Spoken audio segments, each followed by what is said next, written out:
Salt and sand can just end your day in a hurry.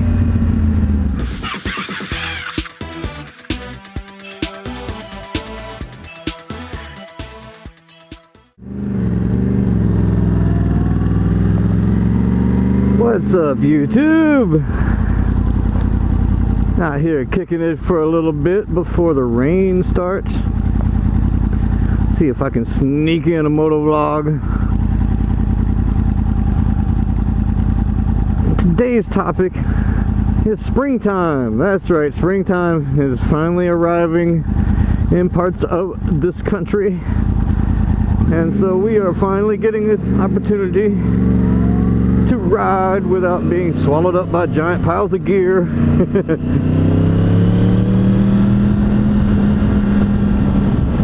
And it's a lot of fun. But springtime riding presents itself with a couple of little dangers that or a few little dangers that you might want to be aware of when you start jumping out and riding around a lot. First and foremost is cagers. These guys have had a couple months without seeing many motorcycles on the road, so they're not looking for us yet. Not that they're ever really looking for us, you know. They drive a cage so that they don't have to pay attention.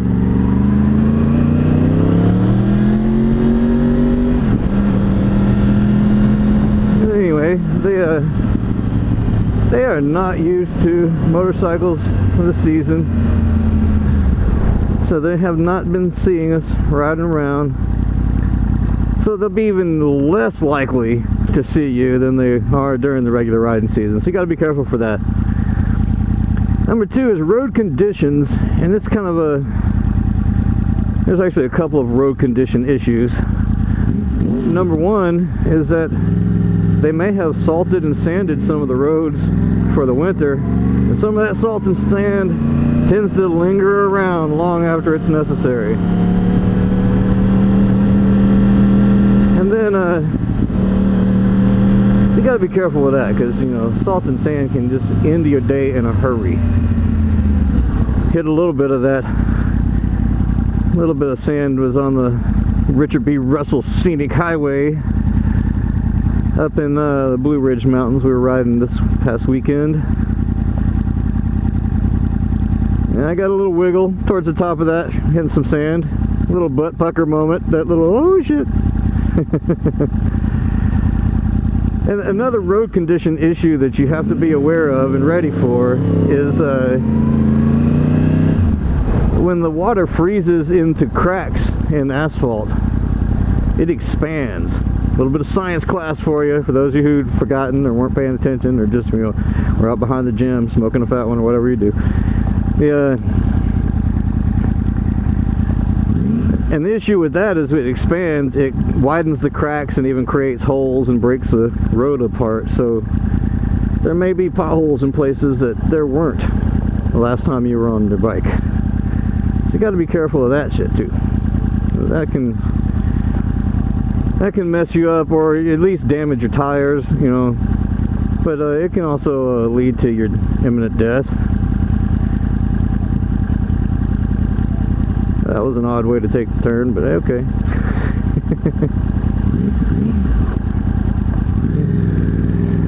Went down into B mode until the bike warms up a little bit. So the clutch is kind of grabby.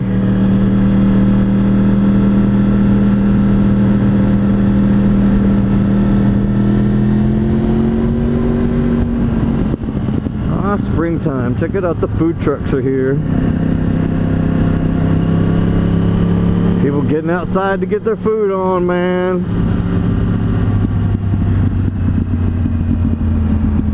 It's the most wonderful time of the year. When it's finally stopped snowing and people start going.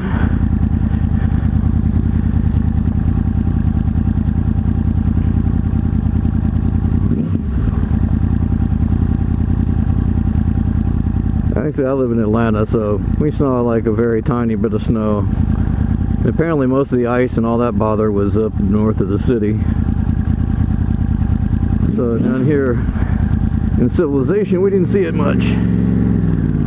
Up in the outer suburbs, saw a good bit of it. Alright, what is the fucking problem up here?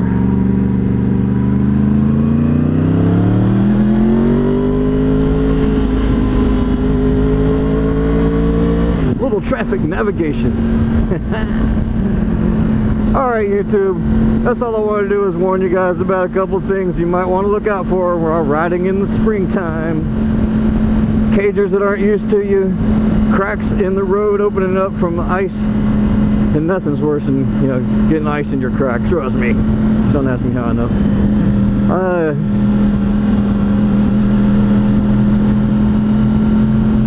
And also salt and sand left over from winterizing the roads. That shit can kill you too. Yeah, it's okay, dude. Just hop right on out in front of the motorcycle.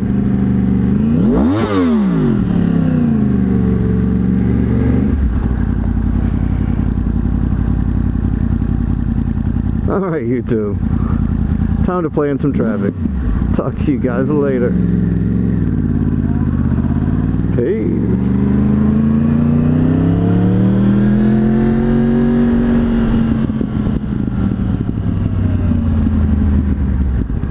But first, Talladega National Forest, Highway 281. This is so much fun.